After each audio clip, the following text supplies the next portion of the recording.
Right, so today I wanted to mess around with lists in Scratch. I noticed while working on my Age of War game in my previous video, go watch it, that my variables were starting to get like really messy. So I did a little bit of messing around with lists, and I realised you could just store all the variables in a list. So that's what I did. It looks better now. Yeah, so I'm just going to briefly show you what I did and how it works in this little demo. It's really bad. So the lists work by having a variables list and a keys list. The variables just act as like a reference, so you know what the keys actually mean, but the keys themselves are the actual variables. So for example, this top one is y velocity, and if we go across we can see that y velocity is currently 0, obviously. So if I show you over here, it looks very messy, but I threw this together in record time, so bear with.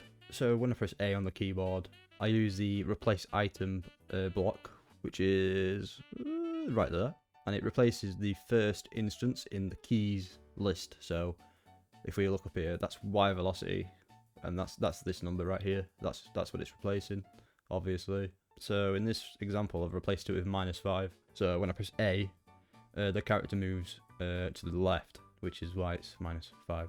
If we take a look at the bottom of the block, I'm using the change x by item 1 of keys. So I'm changing the x position of our little character by the y velocity up here. So I'll just show you when I press the green flag. So if you look at the top right, you can see the y velocity key is changing when I go left and right. So it goes -5, 5, and that's just how much our character is moving left and right. So yeah, it's a similar story with D, except instead of going left, we go right because it's just 5. This part is just the deceleration. So when you don't press a key, it just it slows down the character. This is all quite simple. Instead of variables, I'm just using lists. Another example over here is changing the costume when the character moves. This is completely unnecessary, but I just tried it as an example. So the main reason I actually wanted to do this is for my next video where I add turrets to my Age of War game. If we have a look at the turret sprite, and I reconnect this, I press start, you'll see the turret, or in this case magic wand, it follows the player. Now obviously this is really easy to do just by using the point towards brick block thing, and then you can just do this.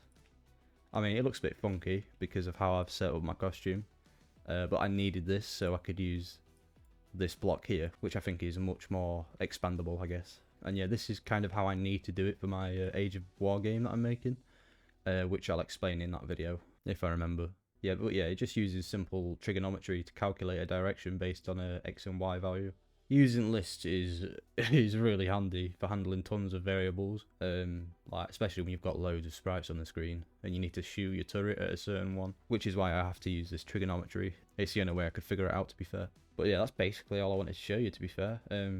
Like I said, the variables list is completely optional. I use it as a reference, so I know what the key values are. But you could also just write them down if you wanted to, but I can't be bothered to do that. I guess this is also like a mini tutorial for lists. That's sort of an accidental teaching moment on my part. Sorry if I taught you something without your consent. Anyway, watch out for my next video because I think it will be cool. I don't know yet, I haven't actually recorded it. But please subscribe, like the video, all that good stuff. Bye.